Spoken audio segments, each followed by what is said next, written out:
লিটন কুমার দাস চেষ্টার কোনো রকম কমতি রাখছেন না। কখনো প্র্যাকটিস উইকেটে, কখনো মূল উইকেটের পাশে শ্যাডো করছেন। তিনি যখন ভালো খেলেন তখন কমিটি বক্স, সোশ্যাল মিডিয়ায় একটা শব্দ বারবার দেখা যায়, মোনালিসা। তবে আফসোসের জায়গা যেটা, ব্যাটে ধারাবাহিকতা নাই, প্রতিভা আর তার প্রতিফলনের ঠিকঠাক বিচার নাই। কিন্তু কেন এমন হচ্ছে? কোনো কারণ কি আছে? লিটন দাসকেও বহুবার এই সম্পর্কে জিজ্ঞেস করা হয়েছে। লিটন বলেছেন তিনি শুধু চেষ্টাই করতে পারেন, বাকিটা তার হাতে নাই। অর্থাৎ বাংলাদেশ ক্রিকেটে বহুল ব্যবহৃত সেই শব্দটাই প্রসেসের বাইরে যাওয়া সম্ভব না। তবে মনস্তাত্ত্বিক যদি কোনো বাধা থেকে থাকে, সেটাও উতরে যেতে তো হবে লিটনকেই, অন্য কারো তো না।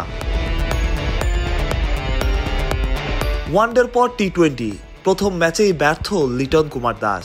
এই ফরম্যাটে আবার তিনি ক্যাপ্টেনের দাদাগিরি দেখার বদলে আক্ষেপই করতে হচ্ছে। লিটন যে কটা বল খেলেছেন প্রথম ম্যাচে, কখনোই এমন মনে হয়নি যে লিটন স্বাচ্ছন্দ্যে আছেন। কিন্তু কেন এমন হচ্ছে? কেন লিটন পারছেন না?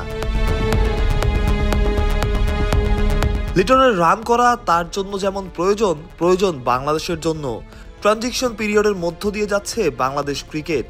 লিটন এখন সিনিয়র, এক ফরম্যাটের ক্যাপ্টেন, অন্য দুই ফরম্যাটের দলেও তিনি আছেন। তবুও কেন লিটন পারছেন না? এটাই সবচেয়ে বড় প্রশ্ন। পরিশ্রম লিটন করতে পারবেন, হয়তো 5 ঘন্টার জায়গায় 7 ঘন্টা, কিন্তু মাঠে যদি পারফর্ম না করতে পারেন তবে কোনো লাভ নাই। কেউ দেখবে না তার চেষ্টাটা।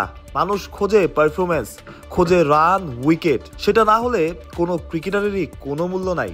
লিটন সেটা বুঝতে পারছেন তো। ডাম্বুলা থেকে মাহফুজ প্রত্যয়, বিডি ক্রিক টাইম।